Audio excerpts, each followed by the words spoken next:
And we're back with more of With You today. We're answering your questions, and you've got a lot of them, about the coronavirus. So this is a collaboration with Facebook. A lot of you have been asking about wellness, health issues. Joining us now via FaceTime is NBC News medical contributor Dr. Natalie Azar. Dr. Natalie, good morning to you. Hi, Savannah. How are you?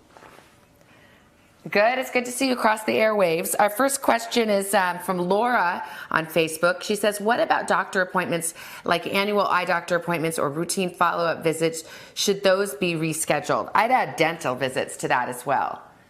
Yeah, we can add that. So, people need to understand that, offices are doing their best right now to stay open.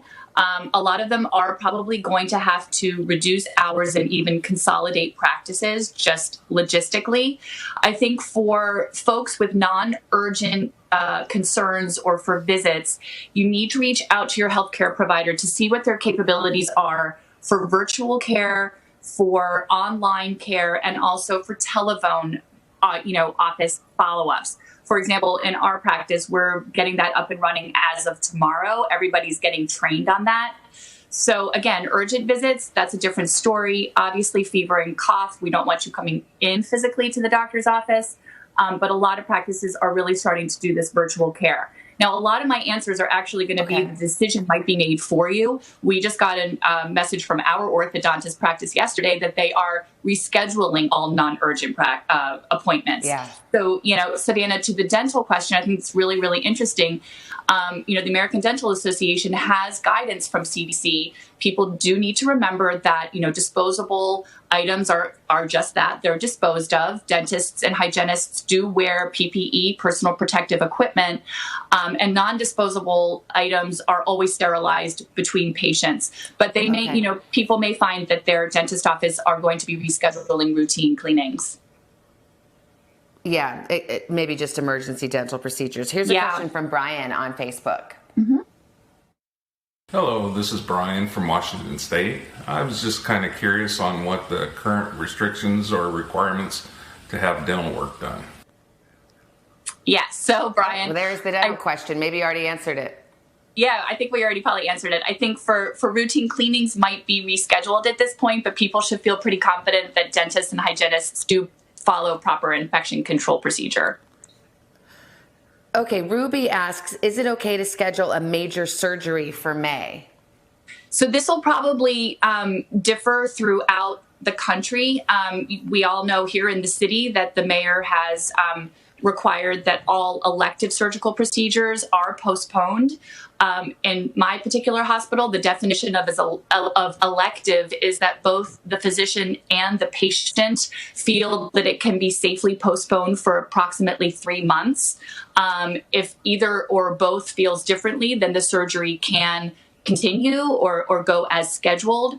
And again, this guidance might change from a day-to-day basis, but in general, we are recommending to postpone elective procedures because ORs can be repurposed into intensive care units, which, as we've been talking about, we're concerned that we'll have a potential shortage of. Okay, our next question is Carol on Instagram. I was among very large crowds this weekend. Is it okay for me to drop groceries off to my 85-year-old father? I would leave them in his garage and not see him. I ask this because I would have touched the groceries. If I am potentially carrying anything, can he be exposed by receiving them? This is a great question. I answered her on Instagram last night. I think it's a wonderful idea. And I think in general, communities need to be making sure that our seniors are taken care of. And food delivery is going to be one of those things.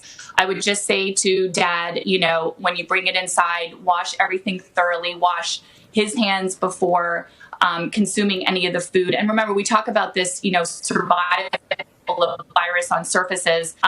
We don't think that that's the major mode of transmission. It is respiratory droplets primarily. So, and again, if the person dropping off wants to wear gloves, obviously that's a good idea. But, we need to be able to take care of our seniors. And I think that's safer than going to the grocery store himself.